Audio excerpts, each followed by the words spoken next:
हे आपका वापस स्वागत है। मैं Vivek Bindra, founder and CEO बड़ा बिजनेस .com। आपने थंबनेल पे बिल्कुल ठीक पढ़ा है। बेरोजगारी में देश को क्या सुझाव की आवश्यकता है, कोरोना के बाद क्या क्राइसिस है। दो रिपोर्ट से शुरू करूंगा, एक सीएमआई की रिपोर्ट और दूसरी सीआईआई की रिपोर्ट। अगर सीएमआई की रिपोर्ट देखें तो 20 अप्रैल तक 14 करोड़ लोगों की नौकरी जा चुकी है, बहुत दुख की बात है। पर अगर सीआईआई का डेटा देखें तो 30 करोड़ लोगों की नौकरी जाने वाली है। 15 मई तक 30 करोड़ लोगों की नौकरी जा चुकी होगी। हमारा देश जो कि बहुत बड़ा है, 137 करोड़ की पॉपुलेशन है। 137 करोड़ लोगों में से 16 साल से ज्यादा की उम्र वाले लोग 100 करोड़ से ज्यादा है। और उस 100 करोड़ में अगर 30 करोड़ लोगों की नौकरी गई और 30% देश अगर बेरोजगार हो गया तो देश की क्या हालत होगी आप समझ सकते हैं। जिस बेचारे की अच्छी नौकरी गई है, बड़ी नौकरी गई है, उसको पहले तो इनकम लॉस हो गया। इनकम लॉस का मतलब क्या है? इनकम वो नहीं होती जो आ रही है, इनकम उसकी सेविंग भी होती है और साथ में उसकी डैमेज टू क्रेडिट रेटिंग, यानी कि अब बेचारे को लोन भी नहीं मिलेगा कहीं से क्योंकि क्रेडिट रेटिंग खत्म हो जाती है। अगर उसका बेचारे के पास कोई बेनिफिट था, ध्यान से समझिए, उसको कोई रिटायरमेंट का बेनिफिट था, ईएसआई का बेनिफिट था, पीएफ का बेनिफिट था, वो खत्म हो गया। एक गरीब आदमी अस्पताल में जाके ईएसआई पीएफ के कारण फ्री में इलाज करा सकता था, वो भी नहीं कर सकता। इंश्योरेंस का बेनिफिट खत्म हो गया। और अगर कोई बड़ी कंपनी में काम करता था तो बेचारे को जिम का, ट्यूशन रिम्बर्समेंट का, दूसरे रिम्बर्समेंट का बेनिफिट तो गया ही गया। सबसे बड़ी बात क्या है? उसको लॉस ऑफ करियर होगा। जो व्हाइट कॉलर जॉब होती है, पढ़े लिखे लोगों की जॉब होती है, अगर उनके रेज्यूमे के अंदर जो सीवी होता है उसमें अगर गैप आ जाए तो बेचारे को अगली जॉब में कन्विंस करने में बहुत दिक्कत आती है। हम भी महसूस करते हैं। कोई 2 साल घर पे खाली बैठा है और रेज्यूमे में दिखाता है मैं 2 साल से खाली बैठा हूं, तो लोग एक्सप्लॉइट करते हैं उसको। अगली जॉब बेचारे को कम तनख्वाह पे ज्वाइन करनी पड़ती है उसको, या फिर इंडस्ट्री पूरी तरह चेंज करनी पड़ जाती है। भाई पैसा चाहिए, कहीं भी नौकरी दे दो मुझको। अब उसके जो गैप है रेज्यूमे के कारण पूरा करियर मोमेंटम बर्बाद कर देता है। सबसे बड़ी बात क्या है? उसका फिजिकल और इमोशनल हेल्थ खत्म हो जाता है। आपको समझना पड़ेगा, वो होपलेसनेस, वो जो डिप्रेशन, वो जो वरी, एंग्जाइटी और फैमिली रिलेशनशिप का जो असर है बहुत बड़ा है। कितने डिप्रेशन के केस आएंगे उसका कोई अंदाजा नहीं है। अपने दोस्त में अमेरिका से मैं बात कर रहा था, बोले कई लोग अंदर से टूटेंगे जो अभी दिखेगा थोड़े दिनों बाद। इस समय तो केवल कोरोना कोविड हो रहा है। जब ये टूटे हुए लोग बाहर निकलेंगे क्या हाल होगा? ब्रोकन फैमिलीज सबसे ज्यादा इस समय दिखेंगी। One of the top most reason क्यों डिवोर्स हो रहे हैं, बेरोजगारी डिवोर्स के टॉप मोस्ट रीजंस को कंट्रीब्यूट करता है। और जब डिवोर्स हो जाता है तो जुवेनाइल डिलिंक्वेंसी, यानी कि छोटे बच्चे आपराधिक वारदात में घुसते हैं। जुवेनाइल डिलिंक्वेंसी का मतलब है 14 साल से कम उम्र का बच्चा भी कोई ना कोई चाकू, छुरी, गलत काम, चोरी चकारी में पड़ना शुरू हो जाता है। इसका कारण क्या है? कारण बाद में, असर क्या है? परपर्टेड इंक्रीज इन क्राइम। अब अगर इतनी भारी मात्रा में लोग जब बेरोजगार होंगे, बेरोजगार को इज्जत से नहीं देखा जाता है। उसकी आस पड़ोस के लोग उसके बारे में क्या क्या बोलते हैं, अनएक्सेप्टेबल हो जाता है। वो ऐसा जैसे छुआछूत जैसा हो गया बेचारे के साथ। सोशली लोग उसको पसंद नहीं करते और सिग्निफिकेंटली ज्यादा राइज देगा ये क्रिमिनल्स बढ़ने में। क्योंकि जब इस तरह से बेरोजगारी होगी तो पैसा चाहिए, खाना चाहिए, पहले रोटी, फिर कपड़ा, फिर मकान, किधर से लेकर के आएगा वो? इस सारी समस्या के चलते जानते हैं क्या है उसका असर क्या आता है? वो सरप्राइज हो जाता है, बहुत हेल्पलेस होता है, एक शॉक में आ जाता है और अनवेल जैसे सिम्टम आने लग जाते हैं। बिना बात के उसको लगता है कि मैं बीमार हो गया हूं। इतना टायर्ड और एग्जॉस्टेड फील करता है ऐसा आदमी। मैं जब लोगों से बात कर रहा हूं, इमोशनली इतना स्ट्रेन फील कर रहे हैं, दूसरों पे विश्वास करना बंद कर देते हैं, गुस्सा, लॉस ऑफ इंटरेस्ट, मतलब हर चीज में स्ट्रेस, घर में तो कलेश बढ़ते ही है और साथ में इतना इरिटेटेड आदमी काम करेगा तो कैसे करेगा? आपको सबसे पहला काम क्या है? अपना फिजिकल हेल्थ का टेक केयर करना भी इमोशनल हेल्थ का टेक केयर करना जैसा होता है। अगर आप फिजिकल टेक केयर करेंगे उससे भी काफी इमोशनल टेक केयर होगा। इस समय तो एक्सरसाइज सबसे पहले शुरू कर दीजिए, कुछ ना कुछ फिजिकल एक्टिविटी शुरू करिए, खाली मत बैठिए, ये बहुत इंपॉर्टेंट है। अपनी ईटिंग हैबिट्स को कंट्रोल करिए। अब पहले अपन चलते हैं कि जिस बेचारे की नौकरी अभी है उसको क्या करना है। नंबर 1 क्या है? जिसकी नौकरी चल रही है, 2 हिस्सों में लेते हैं इसको, जिसकी नौकरी चल रही है या जिसकी चली गई है। अगर आपकी नौकरी चल रही है, पहली चीज वर्क फ्रॉम होम को सीरियसली ले लो भाई लोग।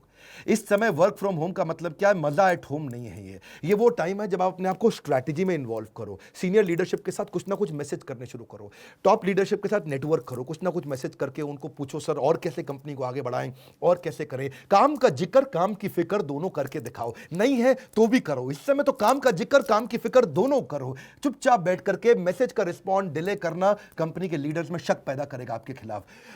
स्ट्रैटेजी में इन्वॉल्व हो, ऑपरेशंस में भी इन्वॉल्व हो। देखो मार्केट में बेस्ट प्रैक्टिस क्या है, पढ़ो उन पॉजिटिव कंटेंट को जहां से लोग बिजनेस को घर से कैसे चला लेते हैं उसके बारे में समझो। अगर ऑफिस चालू हो गया है, अपनी स्किलिंग बिल्ड करो, ऑनलाइन कोर्सेज फटाफट से करो, अभी जॉब है निकल ना जाए हाथ से। नेटवर्क नेटवर्क नेटवर्क, हर नए नए रिश्ते बनाओ अपने जगह जगह पे, किसी तरीके से इस जॉब को कामयाब बनाने की कोशिश करो। मेहनत करने का समय, हर समय टाइम पे जरूर जाना, इस समय टाइम पे ना आना बहुत खतरनाक हो सकता है। मेरी बात समझिए, हॉरिजॉन्टल कोलेशन भी आपको मदद करेगा। क्या होता है हॉरिजॉन्टल कोलेशन? लोग क्या करते हैं गलती, ऊपर और नीचे यानी कि सीनियर और जूनियर से तो रिश्ता रखते हैं, सीनियर को रिपोर्ट करना, ये मेरा माई बाप है, और जूनियर से काम कराना, इसकी तो मैं ऐसी तैसी करूंगा। यहां दो जगह तो वो रिश्ता रखते हैं, लेकिन आजू बाजू वाले पे ध्यान नहीं रखते हैं। मैं बताऊं, आपको नौकरी से निकलवाने में ज्यादा काम सीनियर का नहीं होता, आपके आजू बाजू वाले का होता है। वही आपके बारे में रिपोर्ट करता है, सर घर में खाली बैठ के तनख्वाह ले रहा है, सारा काम तो मैं कर रहा हूं, क्योंकि उसको अपने नंबर बनाने हैं। इसलिए आजू बाजू में रिश्ते बनाए रखो, फ्लेक्सिबल रहो। नया काम भी आ जाए तो ये मत बोलना इस समय मेरा काम नहीं है, ये मेरा काम नहीं है। जिम्मेदारी की शक्ति को समझना पड़ेगा। हनुमान जी ने नहीं बोला था मैं जाकर के पर्वत से नहीं लेकर के आऊंगा संजीवनी बूटी लक्ष्मण जी के लिए, क्योंकि मेरा काम तो श्रीलंका के ऑपरेशन कोलंबो में रावण को निपटाने का था। उन्होंने नहीं बोला कि भगवान जब आपने ज्वाइनिंग कराई तो आपने मुझको थोड़ी कहा था ट्रैवल भी करो, तुम कोलंबो से काठमांडू जाओ, वहां से जाके संजीवनी बूटी लेकर के आओ। हनुमान जी को जो काम दिया गया वो करा। इस समय हनुमान बनने का समय, फ्लेक्सिबल रहो, कंप्लेन बिल्कुल नहीं करो, हर समय मदद के लिए तैयार रहो और जितना हो सके पॉजिटिव रहो। ये तो बातें थी जिनकी बेचारों की नौकरी अभी चल रही है, लेकिन जिसकी चली गई उसको सबसे पहला काम क्या करना है बता रहा हूं, बिल्कुल मत घबराना, जबरदस्त सुझाव दूंगा आपको। नंबर 1, पहला, थोड़ा फ्यूचर फोकस्ड हो जाओ। फ्यूचर फोकस्ड का मतलब थोड़ी अपनी प्लान कर लो अपने कैश को। आज तक सेविंग अकाउंट में, एफडी में, सब मिला के, गोल्ड सोना गहना मिलाकर के कितना पैसा आपके पास पड़ा है, और कौन से दोस्त और कौन से परिवार के लोग हैं वो कितनी मदद आपको कर पाएंगे, और उससे कैलकुलेट कर लो कितने महीने आप घर को आराम से चला लोगे। इससे आपको रोड मैप मिल जाएगा कि इतने दिन के अंदर नौकरी चाहिए ही चाहिए। अगर आपके पास 4 महीने का पैसा पड़ा है, बिल्कुल मत घबराना, बहुत है, 4 महीने के अंदर अंदर आप दोबारा जंप मार लेंगे। क्यों घबराते हो? कंफ्यूज नहीं होना। दूसरा, इतना पर्सनल मत ले लो उस नौकरी को जाने को। एक आंसू नहीं बहाना अगर नौकरी गई, पर्सनल मत लो। आने वाले समय के अंदर जब वापस सारा लॉकडाउन खत्म होते ही बिजनेस चालू होंगे, लोगों को फिर जरूरत पड़ेगी अच्छे एम्प्लॉइज की, फिर मौका मिलेगा। Number 3, prioritise self care. क्यों बोल रहा हूं अपना ध्यान क्यों रखो आप? क्योंकि आप इस जहाज के कप्तान हो, आप हवाई जहाज के पायलट, समुद्री जहाज के कप्तान। अगर कप्तान को कुछ हुआ या पायलट को कुछ हुआ तो पूरा जहाज खराब होगा। परिवार के लिए सबसे पहले खुद का ध्यान रख लो, अपने आप को उठा लो इस समय। Number 4, surround yourself with positive people. अगर पॉजिटिव अंदर जाएगा तो पॉजिटिव बाहर आएगा, नेगेटिव अंदर जाएगा तो नेगेटिव बाहर आएगा। Good in good out, negative in negative out, positive in positive out, garbage in garbage out. कुछ भी अंदर गंदगी नहीं जाने देना इस समय। केवल positive video, positive audio, positive दोस्त, पावरफुल उन किताबों को, उन वीडियोस को देखो जो आपकी जिंदगी में आपको आगे बढ़ाएंगे। कोई क्राइम पेट्रोल नहीं देखना इस समय बैठ करके आपको। अगला क्या? Tap your old network. जितने पुराने दोस्त थे सबको अपना रिज्यूमे भेजना शुरू कर दो। दोस्त मेरी मदद कर यार, भाई बता यार, जितने आपके लिंक्डइन के प्रोफाइल थे, जो आपके सोशल कनेक्शन थे, जिसको जानते हो सबको रिज्यूमे भेजो। बताओ यार नई अपॉर्चुनिटी ढूंढ रहा हूं, बड़ी जंप लूंगा, बहुत मेहनती आदमी हूं, किसी चक्कर में कंपनी की गलती से मेरी नौकरी गई। अगला क्या है? आपको जॉब ढूंढने को भी जॉब की तरह करो, नौकरी ढूंढना भी ऐसे करो जैसे ये नौकरी है आपकी। नौकरी में क्या करते हो आप? सुबह 9 से शाम 6 बजे तक कंटिन्यूस काम करते हो ना, जॉब ढूंढने को भी ऐसे ही करो। सुबह 9 से शाम 6 बजे तक लगातार जॉब ढूंढूंगा, 9 घंटे जॉब ढूंढना ही मेरी जॉब है। अरे मिलेगी कैसे? नहीं मिलेगी ना आपको, बहुत बड़ा देश है, 125 करोड़ लोगों का देश है, कैसे जॉब नहीं मिलेगी आपको? जॉब को भी ढूंढने को जॉब की तरह करो। सुबह 9 बजे बैठ जाओ, naukri.com खोल के, दोस्तों को खोल के, रिश्तेदारियों को खोल के, हर एक को बताओ, हर एक से बात करो, और सुबह 9 से 6 तक जब आप लगातार 1 महीना करेंगे, एक नहीं 10 नौकरी की अपॉर्चुनिटी मिलेगी। अपने आप से कभी भी गलत क्वेश्चन मत पूछना कि हाय मेरे साथ ही ऐसा क्यों होता है। ऐसा पूछने की जगह भगवान लगता है आपने मुझको बड़ी अपॉर्चुनिटी दी है, कोई इससे बड़ी जंप मारने वाला था क्या मैं? अपने आप से सही पॉजिटिव सोल्यूशन ओरिएंटेड कुछ क्वेश्चन पूछो, नेगेटिव प्रॉब्लम ओरिएंटेड क्वेश्चन मत पूछो। Ask positive solution oriented question. अब बड़ी जंप कैसे लूं? सबसे बड़ी ग्रोथ मुझे कैसे मिलेगी?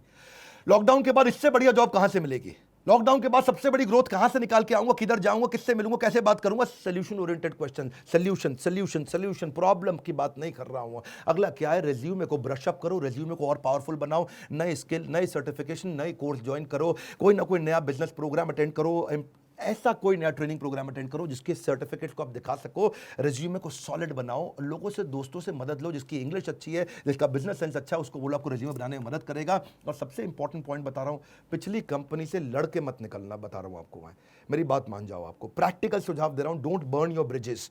जिस जगह से निकल के आ रहे हो ना, वहां रिश्ते बना के रखना। हो सकता है वही दोबारा बुलाएं और प्रेम से बुलाएं और हाथ जोड़ के बुलाएं, पर अगर आप झगड़ा करके निकलोगे तो वो अगली कंपनी को भी अगर रेफरेंस पूछने के लिए उसने फोन किया तो बोल देंगे वो अगली कंपनी को भी, ये बड़ा घटिया आदमी था, इसको मत लेना, हमारे यहां से गाली बक के निकला है, कैरेक्टरलेस आदमी है। डोंट बर्न योर ब्रिजेस, जहां से निकल रहे हो वहां से रिश्ते बना के रखना सबसे बड़ी बात है। अपने ऊपर फेथ रखो, you will start all over again. वापस बिजनेस चालू होएंगे, सब चालू होने वाला है, फिर जरूरत पड़ेगी कस्टमर की भी, एम्प्लॉयज की भी, वेंडर की भी, सप्लायर की भी, हर एक की जरूरत पड़ेगी। खत्म नहीं होने जा रही है दुनिया, वैक्सीनेशन निकलती चली जा रही है। इजराइल ने बहुत काम कर लिया, मेरे साथ जुड़े रहना। बाउंस बैक कराने पे ये चैनल दुनिया का नंबर 1 बना है एंटरप्रेन्योरशिप के मामले में। लाइक करके उत्साह बढ़ाओ, और जिसकी नौकरी गई है, जो नौकरी कर रहा है, उसको ये वीडियो जरूर पहुंचा दो। अगर आप एक एम्प्लॉयर है तो अपनी एम्प्लॉयज को दिखाओ, आप एक एम्प्लॉय हो तो बाकी एम्प्लॉयज को दिखाओ। Let this video go out in the market. WhatsApp पे डाउनलोड करके शेयर करना, सब्सक्राइब करो अगर पहली बार मेरे चैनल पे आए हो। ऐसे वीडियो ले तो आपसे मिस हो जाएंगे। हमारे साथ जुड़े रहने के लिए, कमेंट बॉक्स में फरमाइश देते रहने के लिए, हमारे एंटरप्रेन्योरशिप कोर्स हो सकता है अपने यहां स्टार्टअप बिल्ड कर सकें। अगर नौकरी चली गई, फाइनल सॉल्यूशन स्टार्टअप में बिल्ड किया जा सकता है। हमारे काउंसलर से पूछिए कि मैं कैसे बिजनेस स्टार्ट कर सकता हूं। आप सबका हमेशा की तरह प्रेम पूर्वक बहुत बहुत धन्यवाद।